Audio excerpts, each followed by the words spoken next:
time opening. We have an eye, part of a nostril, 2 teeth. One of the teeth has a small cavity. Close call, folks, but I think we got here just in time. Presented by Maria Menounos and Kevin Undergaro. This is Anatomy of a Movie. In-depth discussions and breakdowns of various movie titles. And now that you've seen the movie, let the dissection begin. Welcome, ladies and gentlemen, to another edition of Anatomy of a Movie. We're talking today EX3. What does that mean? The Expendables 3. I am your host, Phil Svitek, and joined alongside, I have... Dimitri Panos. Hello, movie fans. We're becoming quite the dynamic duo. I like it. For the movies that not everyone wants to cover here on the full panel, or they just don't have time to see.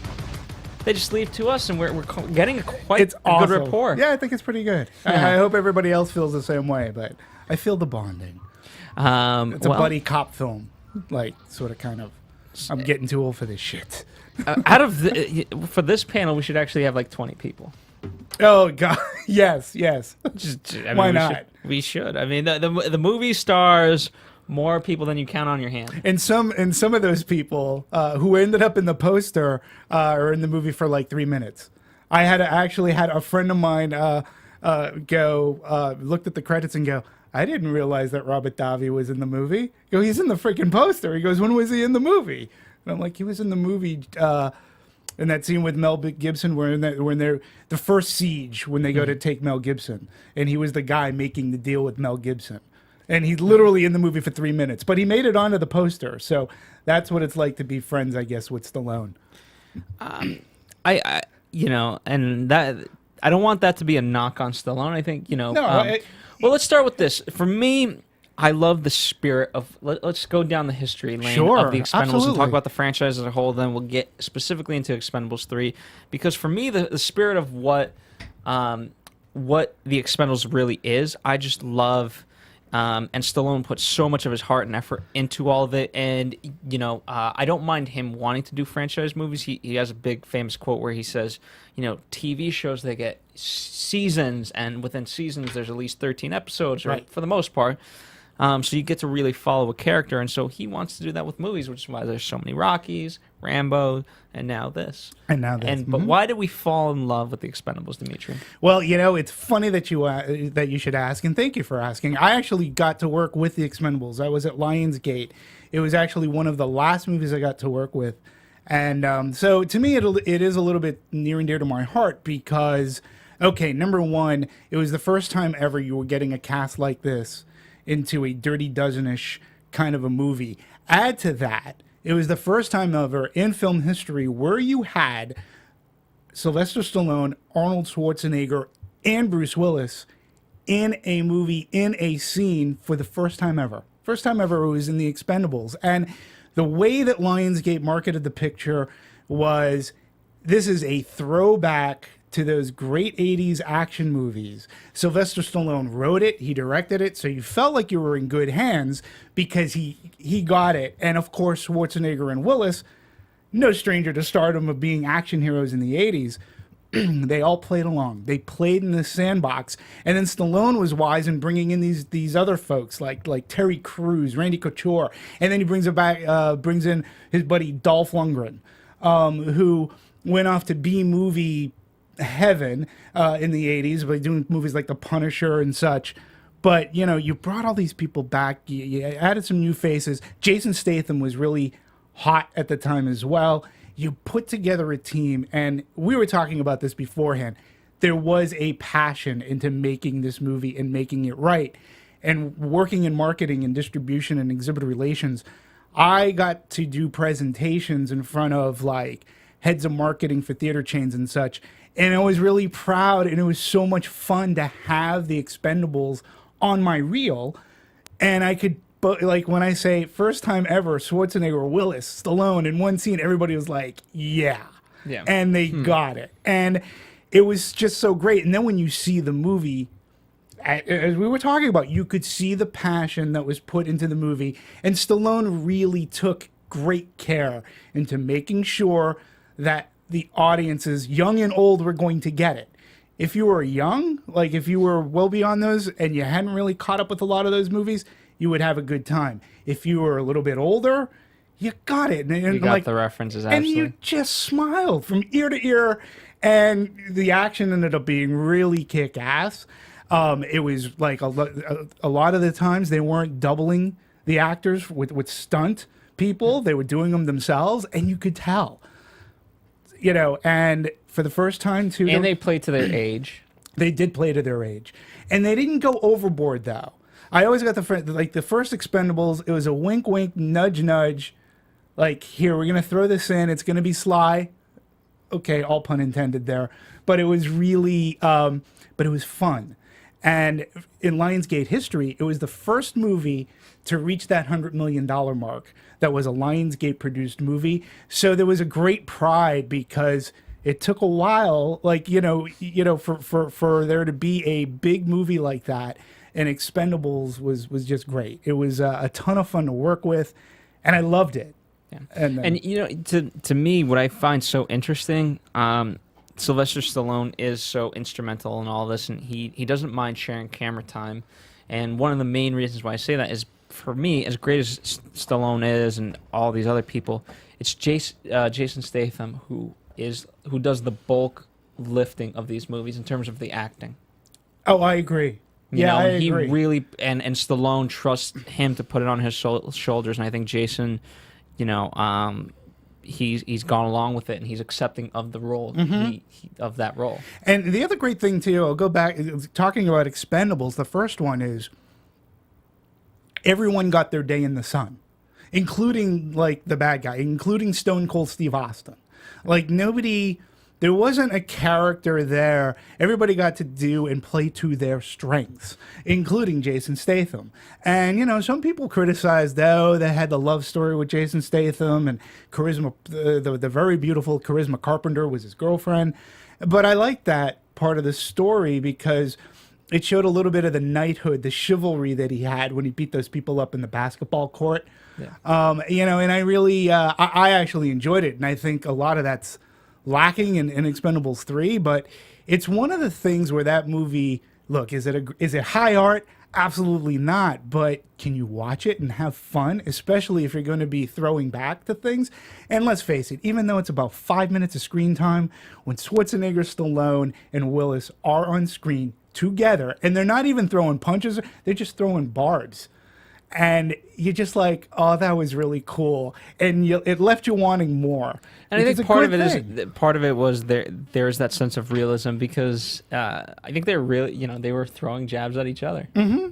And it was one of the reasons why they haven't been on screen before is it's just too much firepower all in one movie, and you can't have. It's like, okay, well, no, I'm the bigger star. No, I'm the bigger star. And don't forget, I believe it's the three of them that were partners in Planet Hollywood. So growing up in the 80s and watching those movies and seeing these big icons, there was always like links.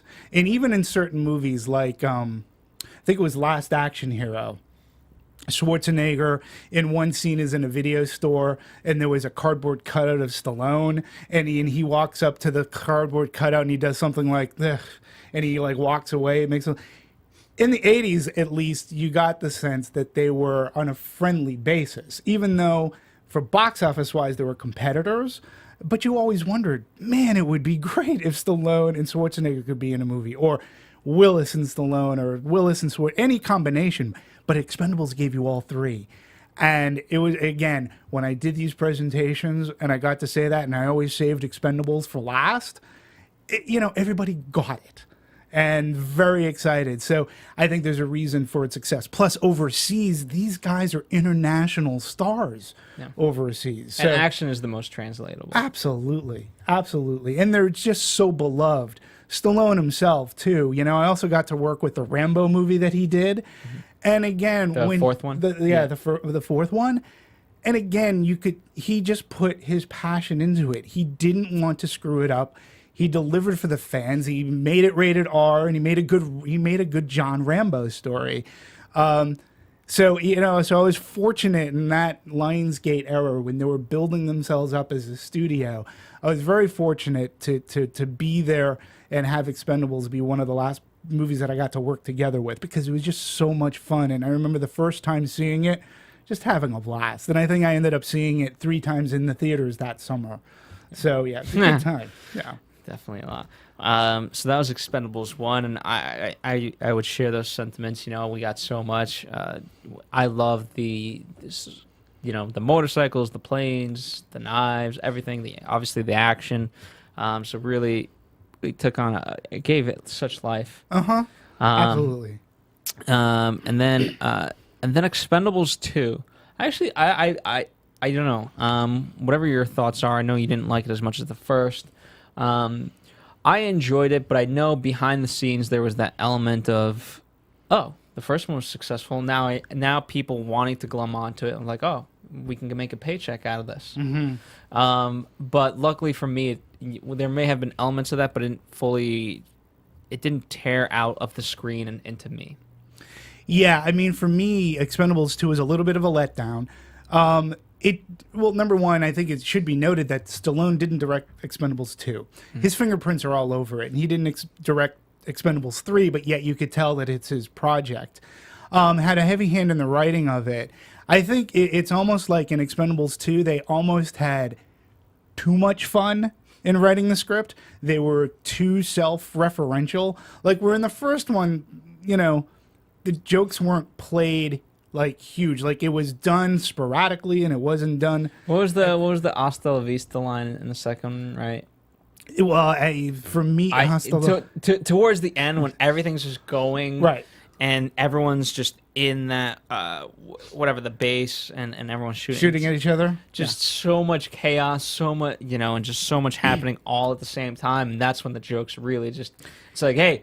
If we didn't get it in by now, let's get it in. Let's get it in, and then you got Chuck Norris was in it, which was a big deal, but yet they threw in so many, there were at least, if memory serves, at least 3 references. Oh, he's a lone wolf. Oh, the lone wolf is leaving, or he doesn't play with the pack, and it's just like, okay, I got it the first time. It was sort of funny.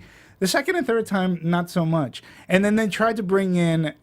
A little bit of they wanted to freshen it up, so they brought in Liam Hemsworth, to come in, and he was basically a red shirt. And to me, the best parts of Expendables 2 weren't when they were self-referencing each other. It was when like with Bruce Willis, all the firefights going on, and Bruce Willis is going to pick up Schwarzenegger, and he picks him up in like a Fiat. And Schwarzenegger's like, I have shoe boxes bigger than this. Like, what? And he rips that to me was funny. Everything that was self-referential, it just seemed like almost like, hey, we got Jean-Claude Van Damme here, and hey, we're just a bunch of buddies making a movie together. And, don't worry about the young guy, because he dies he dies like not even halfway through the movie. He gets killed off, and he's the impetus for the rest of the movie. And I don't know. It lost some of its charm to me. It wasn't as fun watching Expendables 2, and I only watched it that one time, and for the most part forgot about it until Expendables 3. Well, I didn't. I don't have Expendables 2 to me isn't. I'm not as strong against it as you perhaps were. I did enjoy it, and then now we're on to the third one. The Dependables, as I called it and tweeted it out to my 3 people who follow me still. I don't know. Well, so let's the overall impression of the third movie. Well, from I guess I can start. I mean, yeah. What I always like and what gets me to these movies is their marketing is so simple. It's here's a little bit of action and look at all the names we got. Sure. It's like, ooh, that's cool. Yeah. And I get behind it. And obviously this time around we got, new faces, we got younger faces. Mm-hmm. And I like the idea of that. Okay, how I to me, the Expendables, I love the idea of mercenaries. And there's video games and things like that, but it's kind of like almost a fantastic idea of mercenaries. Here's a I can't really say realistic portrayal of mercenaries, yeah. But it's a fun portrayal.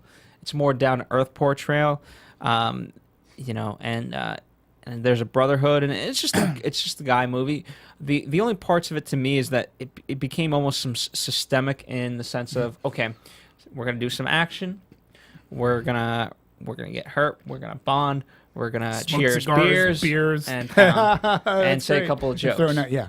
And that was the formula, that was the system, and you know, now we can just rotate people in and out and kind of tell different jokes, and we can introduce them through the jokes. So that became the thing of like, he's got whatever the case may be, and He's crazy. you know, and part of the magic to me, you know, I don't mind if we took away some people. I know we're trying to get everyone in, but I want to be able to revel when they're on screen. You know, don't just give me 10 seconds of it. Let's make a historic moment. Yeah. Rather than like, oh, we just made a moment. I agree with you. And again, you know, just going back to what I said about the Expendables, everybody had their day in the sun in that movie. Like, they got to showcase whatever. And in this movie, well, I was just sorely disappointed in a lot of aspects, including the one you said. I think, like, probably my biggest disappointment was Jet Li, who's an Expendable original.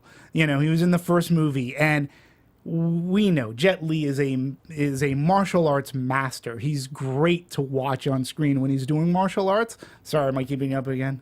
The great rapport that we have together. No, but I just think that in the first movie he shined, and he had some great scenes, and then like great rapport with Dolph Lundgren and everything. And in this movie, he's in the movie for a whole of maybe 10 minutes, and he's sitting on the edge of a helicopter shooting a gun. No martial arts whatsoever. And it's like, why bother? Why not spend the money on somebody else? And why not like throw a line out and say that he's somewhere else? Like, if you're not going to use Jet Li and have him do martial arts and being a fight and maybe save the day for somebody, well, what's the point?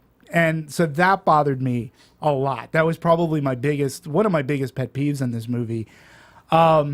Yeah. I mean, part of the problem, just kind of reading about it in general, again, everyone wants to sort of be a part of this movie's. It must be a scheduling nightmare. Mm-hmm. And I think that's one of the reasons why it stems from, you know, we're going to be doing Sin City, right? And you can have tons of actors like that in a movie like that because you're shooting them individually against a green screen and then matching up in scenes, and that's the magic of that. Whereas with this, you have to get very iconic people all in one place at the same time. Right. And literally the amount of casting changes that happen. And so then it's like, okay, well, how do I write a script if I don't know who's going to be in it? Because it has to sort of fit whoever it is. And like, oh, crap, that changed. Now we got to fix this. So I think its success is also what's hindering its progress. And you bring up a really great point when you talk about the writing of the script. I believe that the first one, Stallone had his story mapped out, and there was a script, and he knew who he wanted to get into it. With this one, he woos this gentleman Patrick Hughes, who he became a fan of after his like first feature, which I believe is called Red Hill, and he loved what he saw.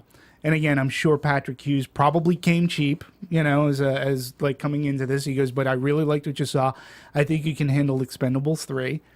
And he called him into his office, and there was no script. He goes, I want you to direct Expendables 3.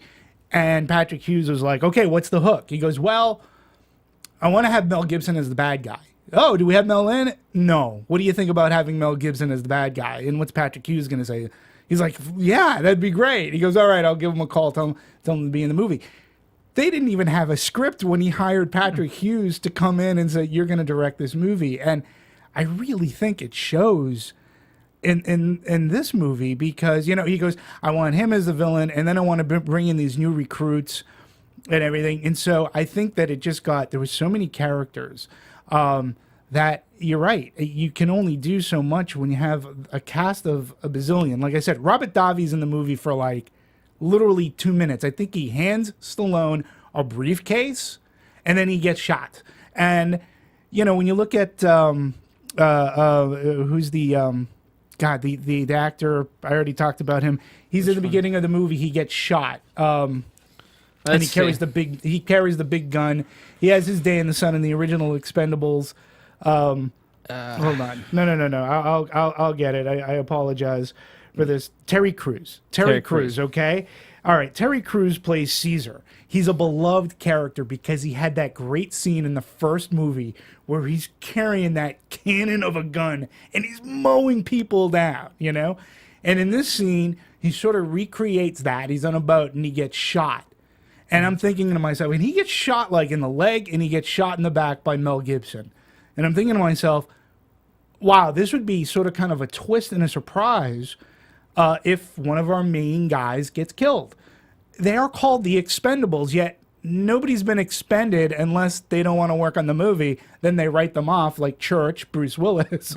But they don't kill anybody in these movies. So, you know, because he shows up at the end of the movie. Well, that was interesting, too, because they had the idea of the dog tags. Right. And, you know, and we go to that, and, you know, that could have been a nice tie-in, you know, come full circle of all the people that we've lost. Yeah, and at least it's a character that's beloved. Yeah. Like, and that was the whole thing with Mel Gibson's character, story-wise. It's like, okay, he's one of the first, and this is what he's become, so we've lost him through this process. So it's that fine line, like, you're trying to add the sentiment of loss and what that fully means, but you're not capable of actually doing it. No. And, you know, putting the audience through it. Yeah, and that was an issue, too, because if they are Expendables, at some point I would figure somebody... You know, I mean, believe it or not, I was actually thinking, I wonder when Stallone's going to, you know, maybe want to kill off Barney, and maybe then he can go back into the director's chair to direct the movie that he's not in, but I'm not sure if if he's willing to do that. But at least I thought the attempt was going to be there, and I was like, wow, that's an interesting twist. One of our characters is going to die. It doesn't happen. They bring in this young crowd. Ronda Rousey, Victor Ortiz, Glenn Powell. I'm trying to think of. I have the whole list in front of me, and yet it's all Kellen Lutz. Kellen Lutz, yeah, he's the other one. And I think that's it. Yeah, for the young guys. And basically, to set this up, Barney's going on. This is a revenge movie, and I think this sort of kind of bothered me too because there wasn't a villain. There weren't any real stakes in this movie. Like, Mel Gibson's character was not holding the world for ransom or holding it, you know. He was buying some bombs and he killed one of the Expendables. It could have been, then it becomes a different genre piece. And remember, it could have been more like a Western. You know, a man after a man, and you know, each has their own friends to back him up. And that would have been interesting. Ironically, they were trying to get Clint Eastwood into the movie, so that's one of the reasons why I actually did think of it.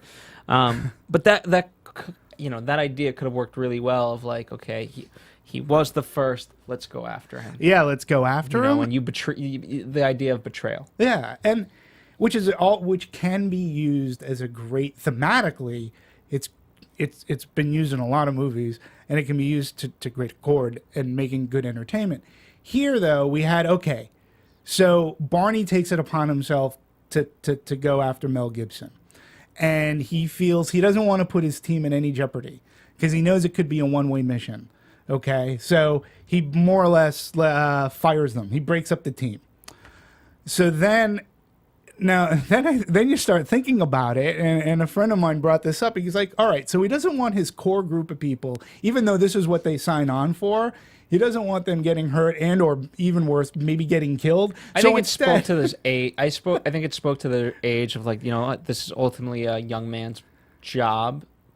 I think maybe he was thinking that, and it's like, okay, you know, you guys have tested the fate so many times that, you know what, you guys came out on top, and you know what, now just do me a favor and just enjoy it. You know, we're having the beers. Just continue doing that. Yeah, but yet they're the ones that he's most comfortable. So he goes, picks out these new bloods, these young, you know, fresh meat is basically because he didn't care whether they lived or died or not. So I mean, I'm going thinking, well, you had enough sympathy or empathy for your team because you didn't want them getting killed, but it's okay for you to bring in these kids who, like, let's face it, each in their own way or whatever, they were fine, but they didn't strike me as people that would really work well together. And where they may have been trained and have their expertise, he and Kelsey Grammer in a very long part in the middle. I mean, that was down. part. I don't think we needed, and I understood why we got it. From their perspective, but story wise, that part definitely lagged because we could have recruited a lot faster. We could have recruited and at least show them working together before they going on this all important mission where I didn't find any chemistry going on. And I'm like going, oh, so they're all set to take down this guy who, started the Expendables, has experience in killing people. And yet, these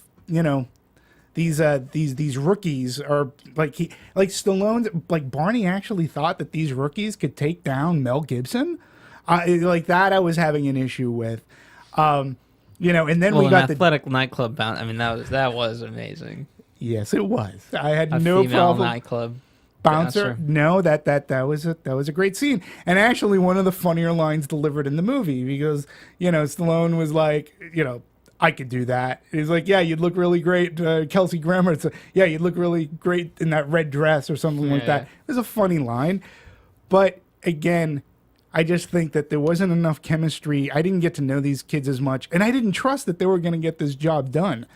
And I thought, oh, okay, they're like Liam Hemsworth character. They're all going to get killed. Instead of one in Expendables 2, now we're going to get 4 or 5 of these killed. And guess what? We're bringing the gang all back together for more fun as we take down Mel Gibson, which eventually happens, minus the killing of the crew.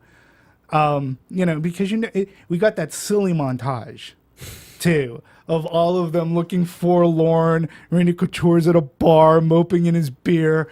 We got Jason Statham watching Oprah or something on his TV, flicking with his knife.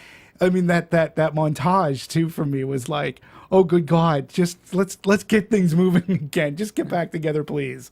Let something happen. And boy, did it happen towards the end. Yeah, I mean, from a story perspective, it couldn't be more simpler almost. It was extremely simple. And that's not a bad thing. Some of the best movies are the simplest ideas. People think they have to have there's always the hook. You have to have the hook. But you know what? There's Alexander Payne has made a living off non-hook movies, so to speak. Sure. And having really be the beauty in, through what's portrayed. And this could have been it. And don't forget, the first one was a very simple. The first Expendables is a very simple movie. We're just going at it. It was a mansion, right? And it was very cost effective. Right. So like all we could afford is just one mansion. And we got a mansion. There's a dictator who's really, really, really, really bad to his people, and this agency wants to take him out. Yeah. You guys, we can't have any. We can't be associated with this. We're calling you guys in to take care of the problem. You got to go in. Oh yeah, and there's a girl that's been kidnapped. We want her out. That was the movie. Boom. And very simple, but you got so much great action, great fight scenes, good gunfire, good camaraderie, good chemistry, and really good action. Where in this one, it's almost like I didn't know what the stakes were. I understand it's a revenge movie, but the bad guy, Mel Gibson, who was good. I thought he was... Please, don't label me as anti-Semitic.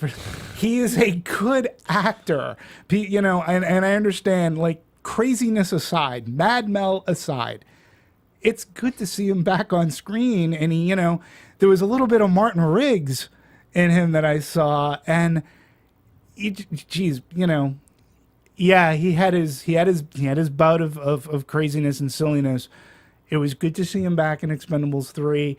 I wish he was given a little bit more as a villain, and that there were more stakes, because I just didn't feel there was too much of a threat going on other than Stallone just wanted to take him out. And how did you feel like Antonio Banderas? He just stole this movie. Yeah, I think and especially for the women that watched it. I don't know like what the full breakdown was, but I know there's some women in my movie theater. Same here. That was their like. It was all they were focused on was like, oh, Antonio Banderas. And it was the first time too that we've seen him in a movie in a little while where he got to be animated and he was front and center. And I agree. I think everybody else was sort of, I don't know. To me, the rest of the cast seemed to be a little bit subdued, and he's the one animated bright spot in the movie. Now, almost to the point of annoying because you're like, shut up already. But that was his purpose for being there. But he did have one moment, and as much as I didn't like the movie, I can point out some certain scenes that I liked. And there was one moment where they were hiking on these rocks, this river or something, and Stallone says, "Oh, so-and-so and so-and-so were part of your crew, and they were killed." And Antonio Banderas, who's a motor mouth, just telling stories, stops and says, "Oh, you're actually listening." And Barney says, "Yes, I was listening." And Antonio's character goes, "Thank you." Because now you understand why he's talking so much. He's got all this guilt pent up inside him. His only way to get it out is to talk about these stories about these people who he was comrades with and fighting, and they didn't make it along with him. And it was a nice moment, and I'll give it that. Yeah. It certainly was. I actually liked that moment too. Yeah, and I thought that Antonio Banderas with Ronda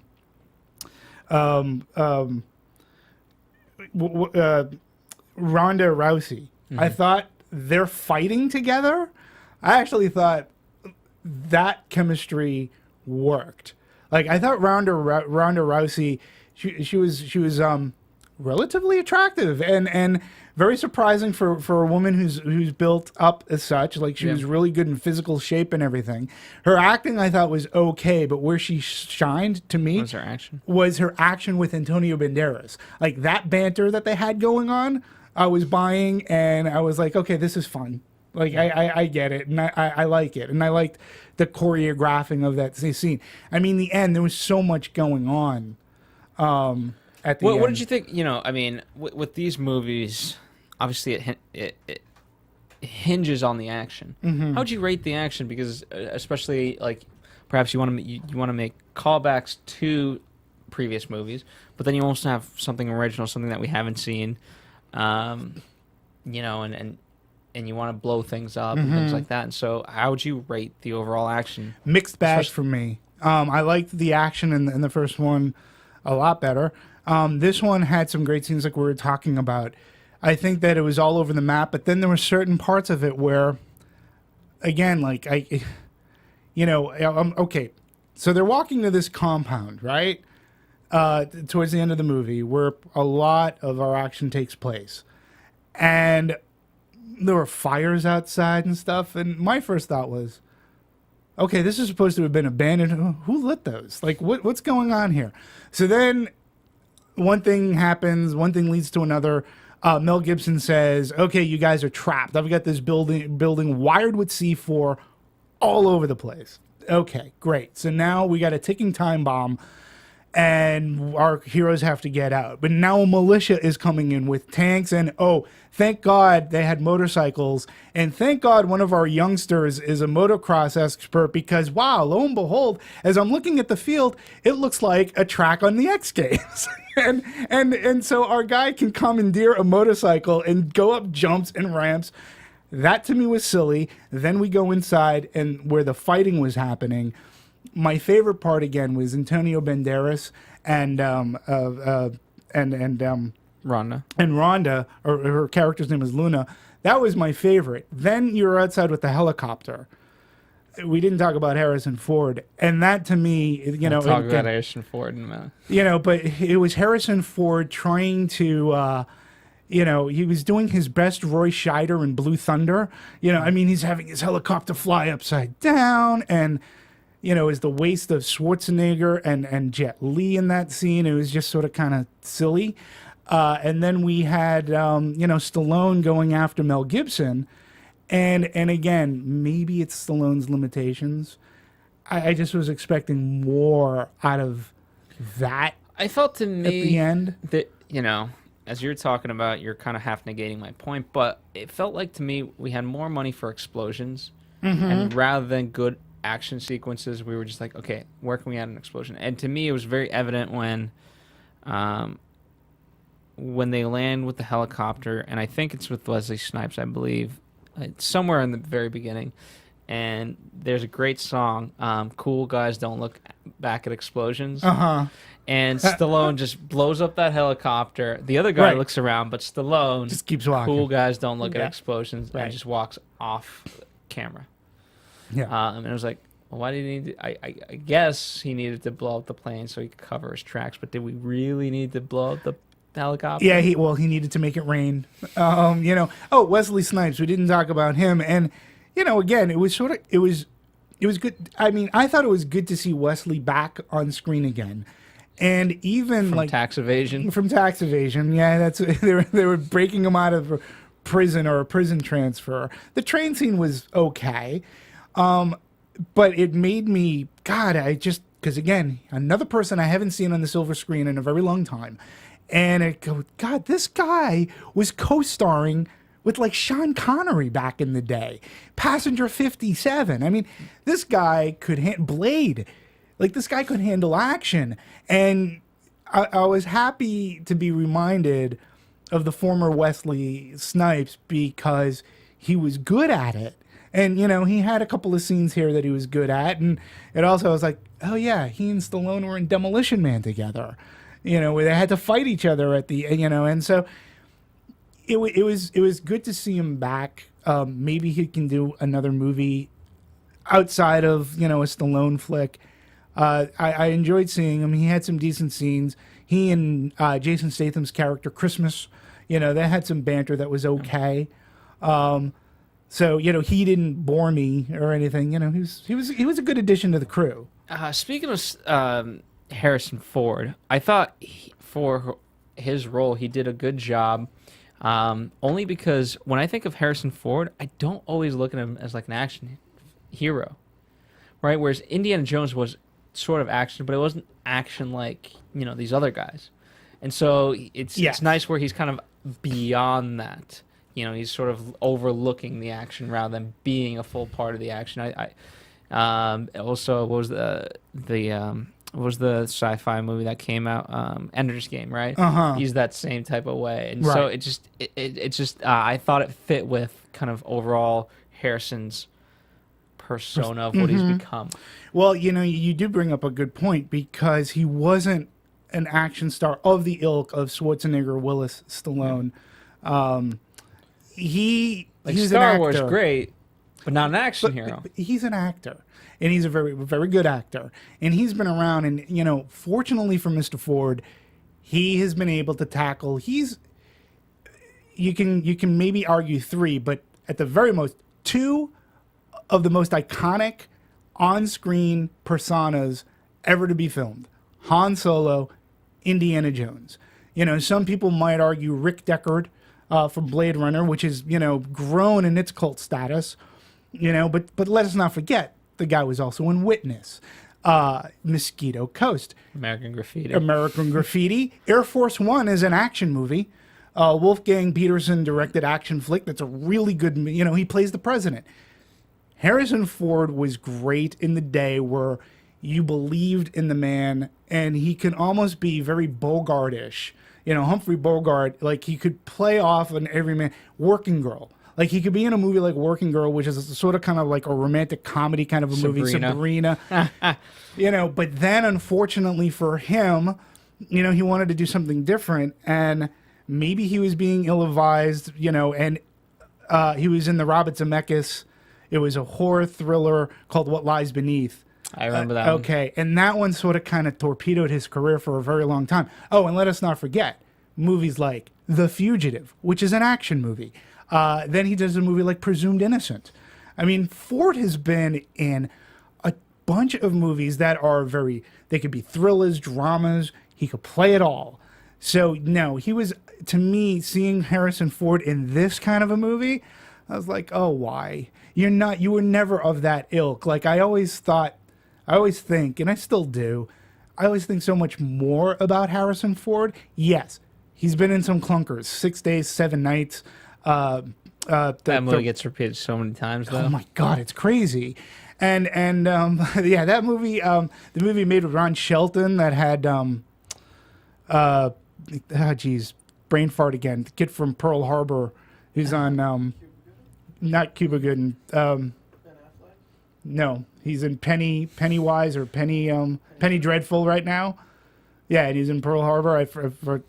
I'll look him up. We'll post it in the comments. But that was another bad. He was in he couldn't find a good project. He couldn't pay to be in a good movie. So, now he's starting to get his, trying to get his career back on track. We could argue till end of days about Indiana Jones and Crystal Skull. Personally, I mean, to me, it was. I wanted to see, Harrison Ford don the fedora and the leather jacket. He's going to be in the new Star Wars movie.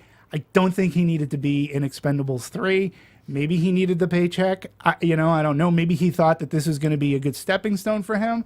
You could have found somebody else. I just think so much more of him.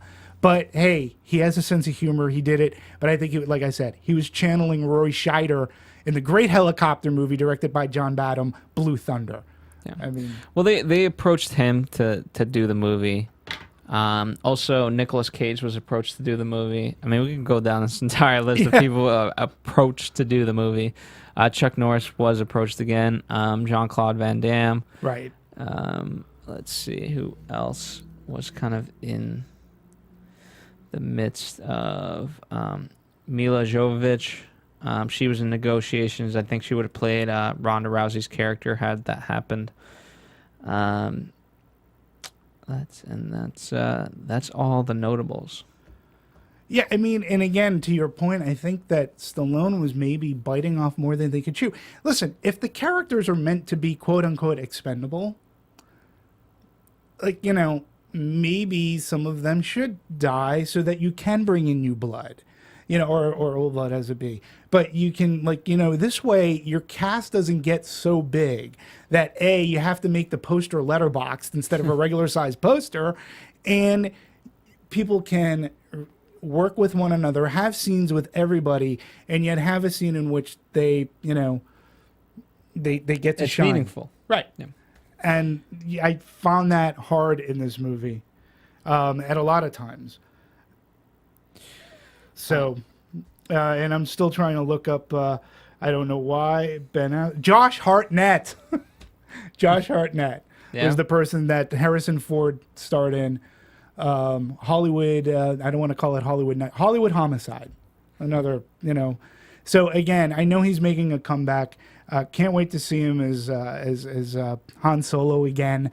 He's given us so much entertainment through the years that to see him in an as soon as he signed for an Expendables 3, I was like, oh, Harrison, why are you doing this? Well, You're never of that ilk.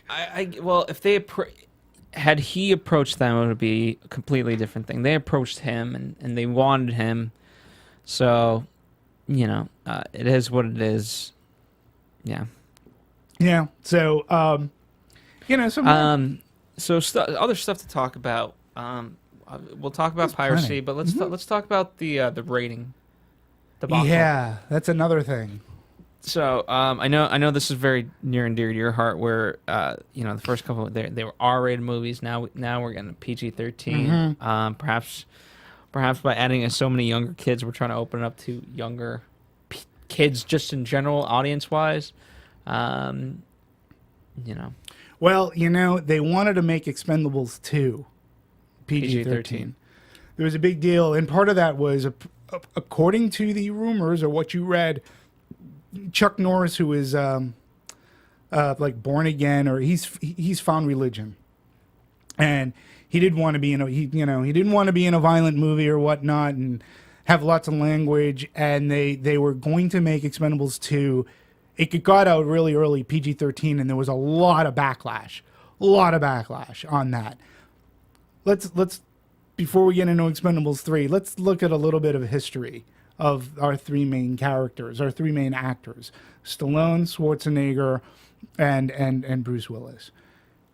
First Blood, Rambo movies, rated R. You look at Bruce Willis with Die Hard, rated R. You look at Schwarzenegger, Terminator, T2, True Lies, all rated R movies. Total Recall, a heavy rated R movie. And they're all Predator, rated R movie.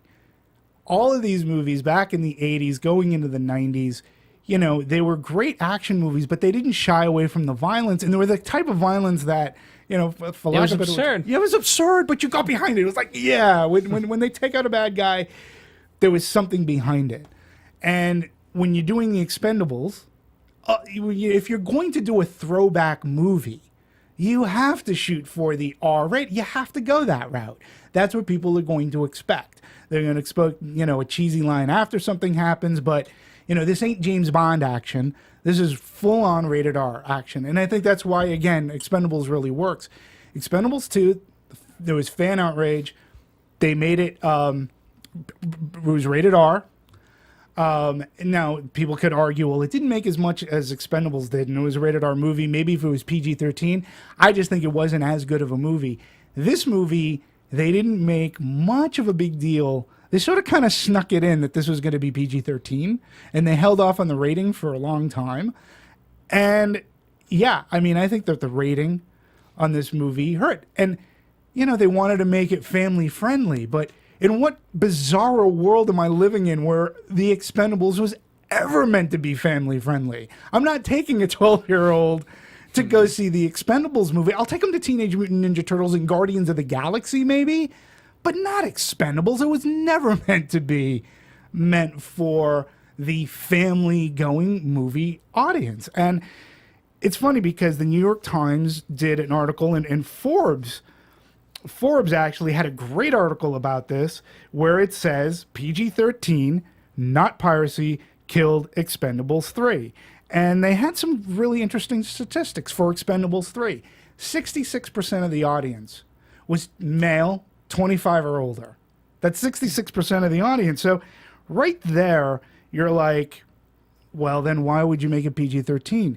Now, I had conversations with a friend. A friend of mine, Greg, who lives in Denver, had a conversation with him. I told him that I saw Expendables 3. He goes, oh, don't even want to talk about it. Not going to see it. PG-13. And I was like, well, I'm not going to argue with that because I was one of those people who, you know, hated it when they talked about it Expendables 2. You can't turn your back on your core fan base, even the, you know, if you want the nostalgia people coming back in. And to me, I don't know how it got. Maybe they took out a lot of blood, but there was as much killing. Yeah, I didn't really notice how it was PG-13 at all. It could have been R-rated to me. It could have been R-rated, yeah. You know, absolutely. I mean, they must have fought like hell with the PG, with the MPAA. Yeah, or something. Yeah, that was as close to being an R-rated movie as far as violent content goes. The only thing that was missing, I guess, was the arterial CGI blood spray with every gunshot. I mean, what was your thought? Like, when you were going into a PG-13 Expendables movie, what were you thinking? You know, it just... Because it misses, you know, you mentioned Predator and things like that. There's a terror element to those. Mm-hmm. You know, so it's not just the violence, but it's also the tone and the terror. And you had mentioned already that the stakes weren't as big. Mm-hmm. Maybe that's why they didn't feel as big, because I don't know, it just lacks that raw primal emotion of, you know, in this case, to make revenge you need anger, and it perhaps lacks some of that anger because it's like, okay, well, you know, trust me, I've seen the notes from the MPA. It could have been like, okay, tone down on the anger. Right. Okay, this scene had like, okay, so it could have been that. I don't know. All I can say is just using, again, I understand there is this great thought out there that if you make a PG-13 movie, you'll get more people to come. Now, we talked about Lucy. Lucy was a huge hit. That movie was rated R. Okay, now I would say there was as much violence in Expendables 3 as there was in Lucy. Yeah. Okay, the only thing that was missing in Expendables 3 was swearing. God, did somebody say... There might have been one fuck in Expendables 3. You're allowed one F word. There was no nudity, you know, whatsoever. Shitload of people getting shot, like you know, just mowed down. But again, just going back on the rated R thing, you know, we did have movies like Lockout, White House Down, Columbiana. You know, all these movies were rated R, and they did like some really big business. And you could argue, that there were other movies that were rated R that didn't do as well. Schwarzenegger's past few, Last Stand, I believe, was rated R. Bullet to the Head, which was Stallone's movie. And this is another thing that we can talk about too. Those movies were rated R. They didn't really do a whole hell of a lot. But PG-13 doesn't necessarily help a movie. Maybe in the case of a Guardians of the Galaxy, they could have shot the movie, and in the end of the day, it could have been rated R. And I can understand Disney saying, hey, this is a Marvel movie, we got to tone it down, do whatever. So I understand in those cases, but in a movie like Expendables, you got to go full R on that. You can't shy away from that. You can't shy away from the audience. I do think that the PG-13, along with the piracy in conjunction, I think it hurt. I think it hurt more than it helped. It didn't bring in the young audience. Don't forget, Teenage Mutant Ninja Turtles still playing. It was the #1 movie again that weekend. You still had Guardians of the Galaxy, which also beat out the Expendables. Very popular PG-13 movie. Why not? And again, And you were going up against The Giver. The Giver, right? And which was aimed towards that audience. Not that it did much better, but... And I have to talk, because I worked at Lionsgate, it was the rated R movie that brought Lionsgate to where they were. They built their house on Jigsaw. They were rated R movies. Even some of the Dane Cook movies, the comedies, were rated R movies. And then to shy away from your history and what brought you to where you are, that was sort of disappointing. And I think I do agree with this Forbes article that does say that, I think the guy said the PG-13 rating hurt in conjunction with piracy, but probably did way more harm than good for them. Mm-hmm. So, yeah. No, I absolutely agree. It could have been better. Yeah. And it just, so I did feel there was a lack of action. Mm-hmm. And it could have been that. And I do think that they filmed a lot of it. Only because you also never know how the MPAA is going to take it, so you film more and then you try to sneak it in as best you can. You do. You do, and then but you make your concessions. You can make your concessions as well. Yeah. You can. This has been done through the history of filming movies. Steven Spielberg did it with Jaws. Martin Scorsese has done it a bunch of times. He's gone on record saying, I specifically put in a scene that's overly violent so that I can get this scene shot the way that I want it to be shot. So, it's very, it's a game with the MPAA and what you can get around. And again, coming from Lionsgate, the problems that studio suffered while I was there with the MPAA is stuff that you can write books about. I mean, there were battle circles just to make a trailer or to get a poster. To be up on screen, right? That's the other thing people don't know. They have to approve everything. It's not just the movie, it's the posters, it's the trailers, it's all that. Yeah, folks, anytime you're in a movie theater, whatever you see inside a movie theater, in one way, shape, or form, the MPAA had to take a look at it and give it its approval. Whether it's a poster, whether it's a trailer, whatever, it has to be approved to go up. And trust me, at the times that I was at Lionsgate, we lost many a battle. Yeah. Now, in terms of the marketing, you look at the marketing of this, and there's so much behind it. They did Comic-Con. Sure. Obviously, their whole scheme has always been, okay, action, stars, right. And those two. They also a lot of the trailers were released right around the time of speaking of international fame, right around the World Cup. Sure. No better place to mark. Who's watching for the most part the World Cup? Dudes. Yeah, and well, the other thing, their huge splash was the Cannes Film Festival. Mm-hmm. When you talk about an international market, and these people are, in their own right, international box office gods to a lot of these people. They literally drove tanks down the main street of Cannes, in which each tank was showcasing one of the stars of the Expendables. Literally, they were in tanks. So it was a huge event to kick off the marketing campaign. And listen, my one misfire about the marketing on this movie, because you were right, you got to talk about the stars. But to me, if you looked at some of the banners, the theatrical stuff and some of the stuff that was online, they were taking pictures and they were like all smiling and they were like all dressed up and they were posing like they were on the cover of GQ. That's not what I want in an Expendables movie. Yeah. Like, I'm like, what the hell are they thinking? Like, this isn't like, who are you marketing to? Because I don't want to see like Terry. I don't want to see them like, mid laugh like they just got the joke and dressed well. And I don't want it to look like a GQ. Yeah, you want it to look army pants. I want them to be, yeah. I want them to be tough guys. And, your marketing, think of something, think of a tagline. Think of something that goes with Expendables 3. The trailers were fine. I just thought that the print was very lacking on this one. Mm-hmm. Too GQ and not enough FU. Yeah. So. Well, as Stone Cold said, the working man. This one's for the working man. And that's what the working man really reads GQ. I don't read GQ. Well, this movie is made for the working man.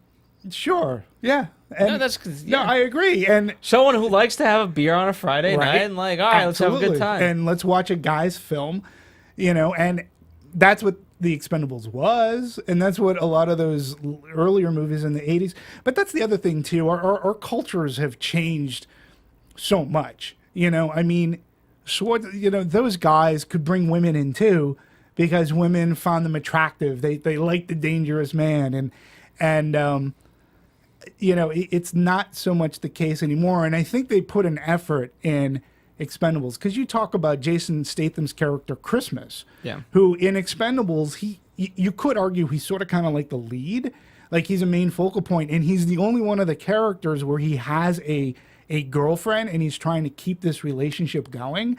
And I think that was a concerted effort, and you could argue whether it worked or not to maybe get the females in there because there was a little bit of a relationship and he was chivalrous and stuff. But Charisma Carpenter's character's like right out the window and like non-existent. I don't even know if in part 2 they even mentioned what may or may. I think she was in part 2 at the very end of the movie. In this movie, she's not even mentioned. At all. Mickey Rourke was missing in this movie too. He was going to come back, actually. Yeah, I missed his presence in this movie. But when you have so many people, it's hard. It's got to be tough. Now, even tough.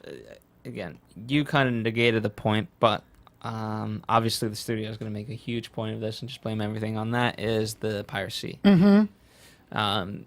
And I don't know how many times this has happened, but a DVD quality leak. Yeah, that's. I remember when Wolverine got leaked. Yeah, but that was half the green screen was missing and all that stuff, and that they were able to track down. They arrested the guy for that. Yeah, this was a DVD. This was like it was like a screener that somehow got out. That's a big. That's you could sue and point fingers. I got to go to the source. And my question is why, if there was a screener, and I don't know the full history because it really hasn't come out. Like, if it was a screener, for the sake of this conversation, why wouldn't you watermark it? I mean, for those who don't there's a screener. The watermark is annoying, which is why it works. But not only is it annoying for those who don't, there's usually screeners made for almost every movie. Rest assured. Bob Iger, while he may see a lot of Star Wars on a big screen or whatever, rest assured there's going to be some of it he sees as a screener, and it will be watermarked with his name on it in one way, shape, or form. Watermarking a DVD or a screener, basically today, with the technology that we have, they can encode that DVD so that it has a person's name, so they know that this screener was given to this person, so that if it ever goes out, they know at least from what camp it came out of. Yeah. Okay. This is supposed to be a relatively important franchise for a company.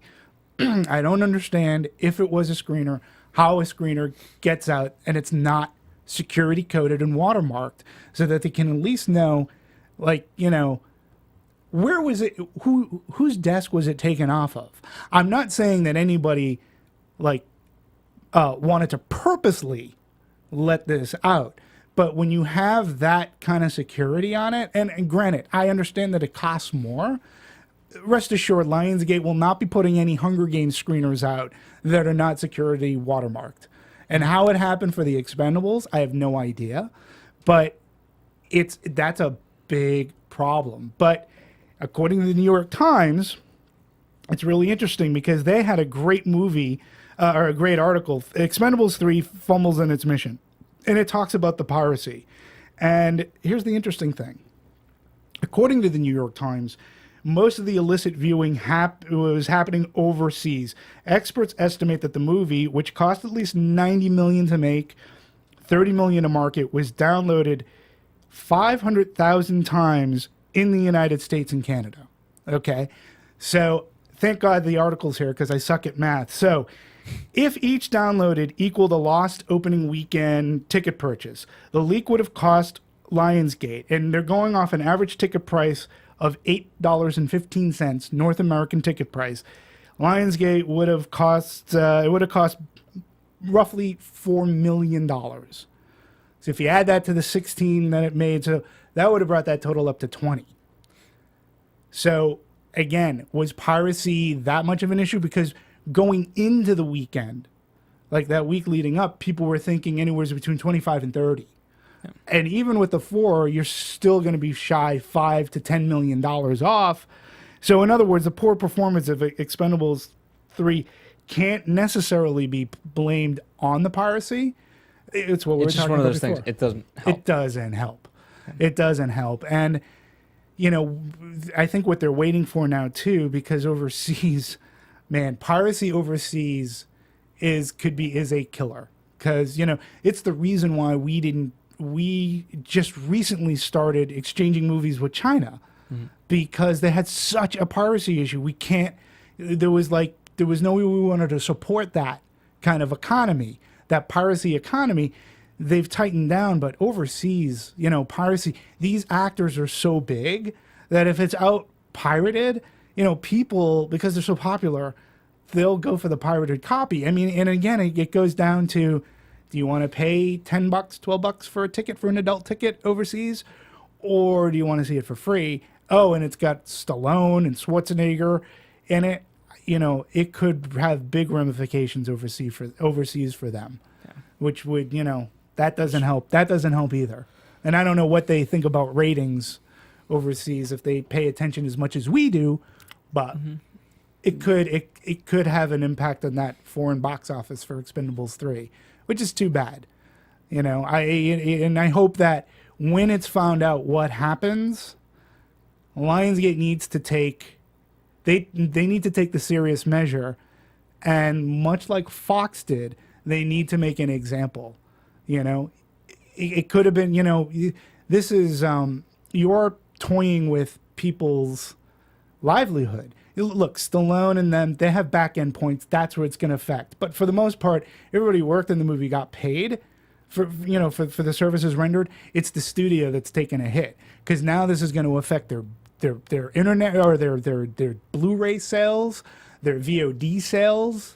You know, it's going to have ripple effects.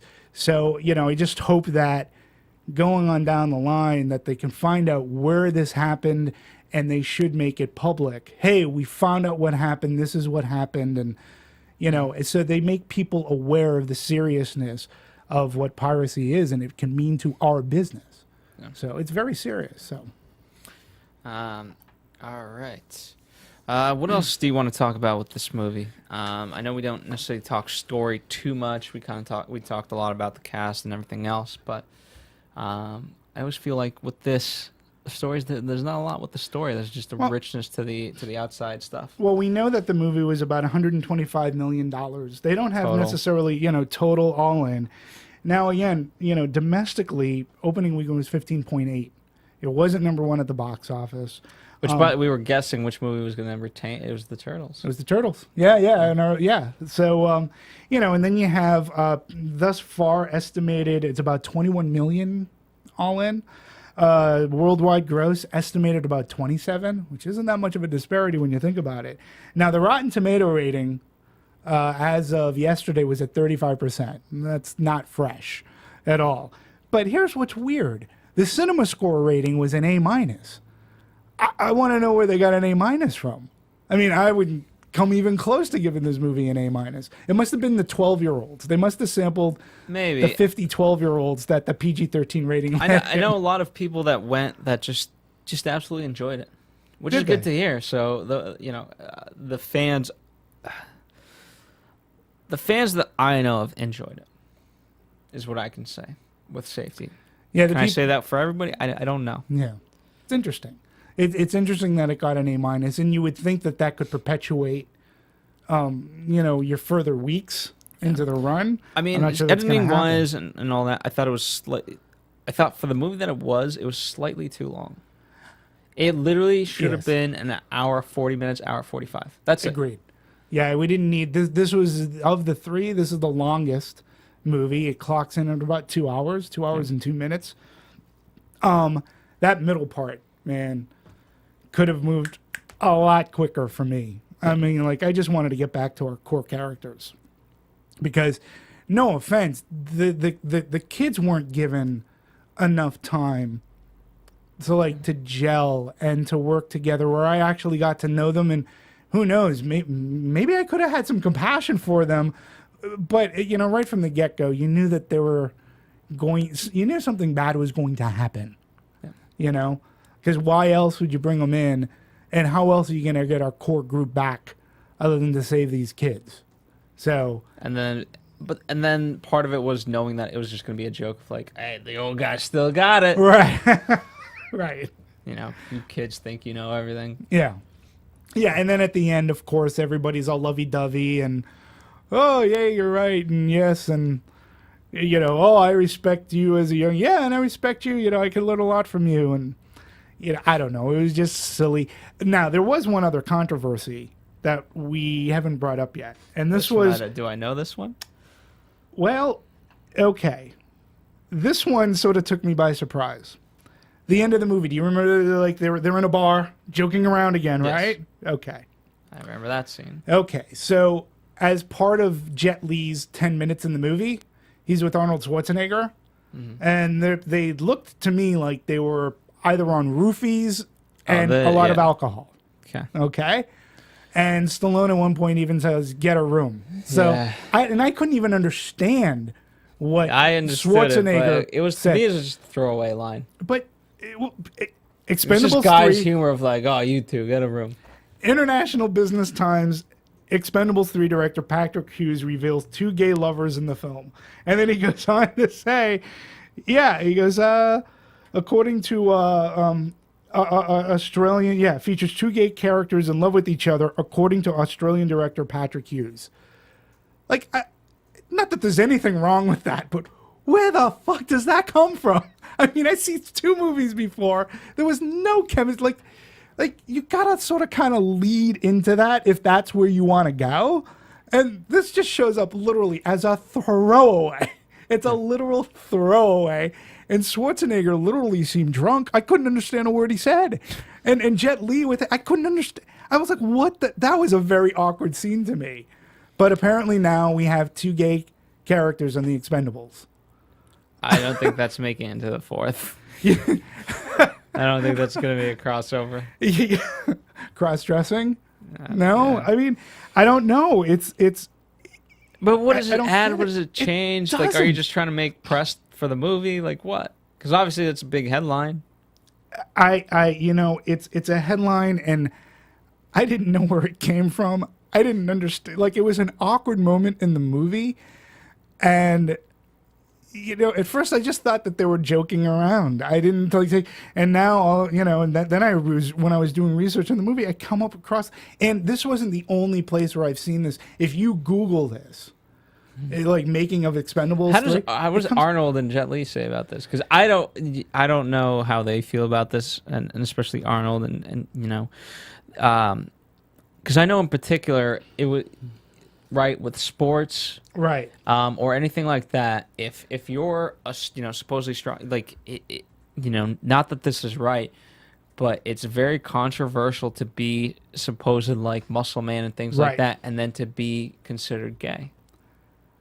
It's and so not that it's right, but it's like right off the bat, it's like, what? No, I'm not. No, and that used to be the big thing. No, Right. I'm not. Right, No, right, I'm not gay. And again, it's not right, but that's just what the case was for many years. And now, obviously, more athletes and things like that are coming out. But you don't need this. You don't need it. And again, there was nothing in the first. Like, if you were gonna go, like, if you had a plan. And again, this is my problem. Hey, I'm hiring you as a director. Oh, great. What am I doing? You're doing Expendables 4. Oh, that's awesome. Can I see a script? Oh, no, we don't have that yet. But this is who I want to cast in the movie. And they might be gay. Yeah, but instead of, if you had a roadmap and you were going to make a trilogy, you say, okay, so I have these characters here, and by the time I get to the third movie, this is where I'm going to be. So there was no roadmap. And so this comes out of nothing. And then again, in the final setting of the film, and again, the only person who's really saying something is Patrick Hughes. Yeah. There doesn't seem any, like, are the two just ribbing Ross, or are they really together? And Hughes says, I believe they are, hinting that he just got away with incorporating gay characters in love in the testosterone-packed film. So that's it. Like, he's the only one that seems to be saying things. I think if anything, right? I think they're making a fun of a thing. That's like, I think they're making fun of girly man. Girly. I think they're making fun of that. Yeah, I think that's the only thing they're making fun of. That makes more sense, and I'd buy that, other than just throwing this in, just to say, hey, we got gay characters in the Expendables, and I'm like, okay, where did it come from? Like. Because then, okay, here's the thing.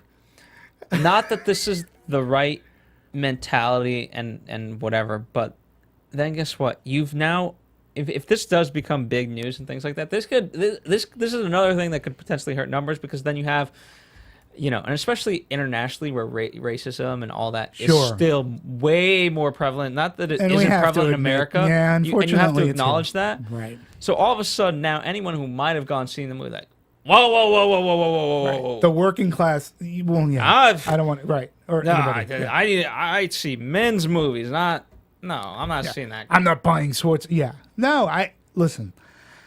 Leave it to your interpretation. This came up a lot in my research. I found it interesting.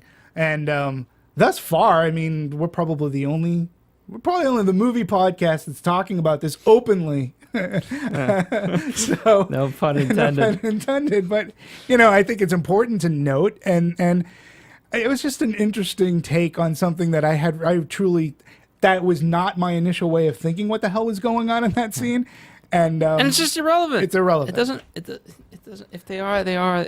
But they're whatever. Who cares? I don't. Oh, and did you also know that Jason? Here's something sort of interesting too. Jason Statham almost died making this movie. Did you know that? In a scene where he's driving a truck, he's driving the truck, and he went to hit the brakes. In this scene, the brakes didn't work. He literally drove off the road, through a railing into water, and he almost drowned. Wow. Like, yeah, he was on Good Morning America talking about that story, and again. You go back, like Stallone doesn't. How many days into filming? How did it affect his psyche? Did he mention that? He talked about how it affected him in the sense that he literally thought he was gonna buy it, and he's done like underwater stuff and he's used to doing his own stunts, but he says that this totally woke me up. I may have a different take on how to do things. Like nobody planned on this happening, and God, could you imagine that tragedy? Yeah. Knock on wood that it, thankfully it didn't. But, while filming in Bulgaria, Jason Statham almost drowned making this movie. So it goes to, there is a bit of commitment to the fact of, I don't want to use a stunt double and whatnot. And Stallone most certainly drew from that in the first movie. By the way, if you have the first Expendables movie, on Blu-ray and or DVD, there is an amazing documentary that Stallone took time to put together, and I believe it's called Inferno. It's on the DVD and or Blu-ray. I would watch it. If you're a fan of these movies, you can totally see the passion and the fire behind why Stallone wanted to make the movie and how he almost died in the process. I mean, he almost has Rocky syndrome. He was doing, outside of writing and directing and putting this cast together, he took a lot of punches to the head. And the doctor said, hey, you get any more concussions like that, that's it. You'll be a vegetable. And he had to really, and I sort of kind of noticed that in these movies as well. He's taking a step back. Seems to be like his fight with Mel Gibson. Look, you watch that fight in the first Expendables movies. It's an intense fight. The one he has with Mel Gibson at the end of this one, it's okay. It's not like great. You sort of kind of, I don't know. He seems very tired, and maybe they're not. When you look at these movies that they've come out with since Expendables, they've each tried to go on and make, like, Stallone did Bullet to the Head. Schwarzenegger did Last Stand. Those movies didn't work. They did Escape Plan together. That movie didn't work. And I was watching Escape Plan the other day, and for me, part of it was they're not picking. Escape Plan didn't necessarily get it. Escape Plan, like, is not what a Total Recall is. You got to watch those movies and appreciate, like, they weren't hits because they sucked. They were hits because they were actually good action movies that brought in a bunch of audience, and it brought over a good crossover. Like, at the time, they were a good date night movie. Like, Die Hard it's a great action movie, right? I mean, True Lies is a really great, and when you even look at Predator, you could say that there's not, all right, Predator's a very testosterone-driven movie. I'm not sure how many women that would be their first choice, but you could see at the height of his career that Schwarzenegger, how Predator worked. Yeah. They're not having that success, and they seem to be grabbing for it now with Expendables. I think maybe they should stop with this one. And the greatest news that came out this week, because Stallone wants to do an offshoot and call it the Expendables, and his first reaching out was to Sigourney Weaver, who again I look up to as a great actress. Whether regardless of she's been in a lot of great action movies. She thankfully passed, and she's going to be doing Avatar movies, for about 50 years. So, but I was just like, thank you. I mean, and didn't we already get our Expendables? We got Bad Girls that had Drew Barrymore. What was there was one called Red or something. I'm sorry, what? There was Sucker Punch. Sucker Punch was all the girls. My guilty pleasure. It's a guilty pleasure for me. But what's the old guy movie one where they're like spies? Red. Yeah, Red. Yeah, Red. Okay, cool. So it is Red. Yeah. So that's the only thing that the music was done by our good. It was done by Brian Taylor, who seems to be getting all the work these days. Yeah. He did Teenage Mutant Ninja Turtles. Yeah, two movies and basically a week apart. Yeah, so he did Into the Storm, which I was the only one of this team that saw that, and I didn't even get to talk about. It made you angry. So go ahead, say it. Go ahead, say it before we wrap this up. That Into the Storm made me angry. There you go. So you got two movie reviews in one. All right, guys. Thank you guys for joining us for another Anatomy of a Movie. I hope they enjoy the breakdown. I hope we didn't come across as just like. I hope they enjoyed what we brought to this, because I think it's important. There's a lot more other than just dislike for the movie. There's so much more to talk about. There's a passion. The reason why if we came off in the way, it's because there's a passion for these movies. There's such a, let us know what your guys' history with these action stars is. And that's part of the reason why we love it. And inevitably something's going to be upsetting, and whether it's good or bad. Sure. Because of everyone's interpretation and perception and who you like. Yeah, I mean, it could come down to the simplest thing of like, this person wasn't enough more because that's the person you hold near and dear to your heart versus someone else. And sure. It's just the way it is. And so I want to know your guys' thoughts. At the end of the day, you know what? I appreciate these movies for what they do, what they've attempted, and just the fact that they're out there, Sure. It's revitalized many things, and I hope it continues, and it just gets better and better. I like going back to my Blu-ray collection and just picking out our First Blood Part 2, written by James Cameron, by the way. Things like that. I love the Expendables. a lot, and I think you can really see its heart and soul in what's the Stallone. Stallone went in it with the best intentions, and you can never fault a person who goes into something, an art project like that, with the best intentions. And with the best intentions, please tweet at Dimitri for the third weekend in a row. What is your Twitter? At DMovies1701. That's at DMovies1701. I'm trying to break that 20 barrier, and half of that 20 I think are just ad people just following me for whatever reason. I don't know who they That's are. exactly what the fans are going to do. They'll follow you just for any reason. Well, I want the fans to follow me, and please, at DMovies1701. My tweets, I try to relegate them to movies only. I did one sport comment earlier this week. That's why you lost some followers. That's probably it, but I do like to keep it movies relegated. I almost did a supernatural one, but I X'd it. Fair enough.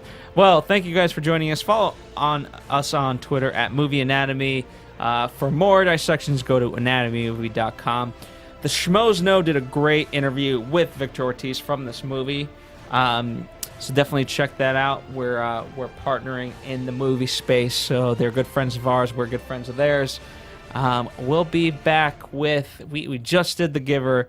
Past week we did Teenage Mutant Ninja Turtles and something else I can't... Or we did the Robin Williams tribute. Most Wanted Man. Most Wanted We Man. did Lucy, Guardians of the Galaxy. We've got coming up Sin City, Sin A City. Dame to Kill For. Can't Oh my wait. goodness. Can't wait. This is going to be fun. We've got good movies coming up, and we are working on more and more special guests, so definitely check that out. Comment below. Let us know what you guys thought of this movie. Let us know what you guys want covered more. We love the discussion. I have to give a huge shout out. The movie that just continues on and on, Under the Skin. Under the Skin. It is incredible. This movie has pretty much made it an anatomy movie. Thank you guys for joining us. We'll see you next time. Bye.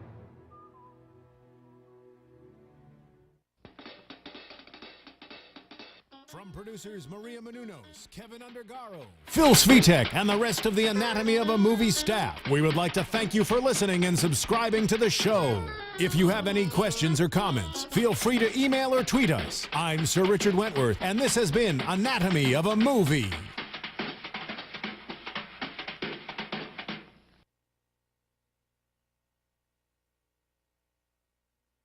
Thanks for watching Anatomy of a Movie on YouTube. For more on your favorite movies, subscribe to our channel here, and be sure to let us know what you think in our comment section below here.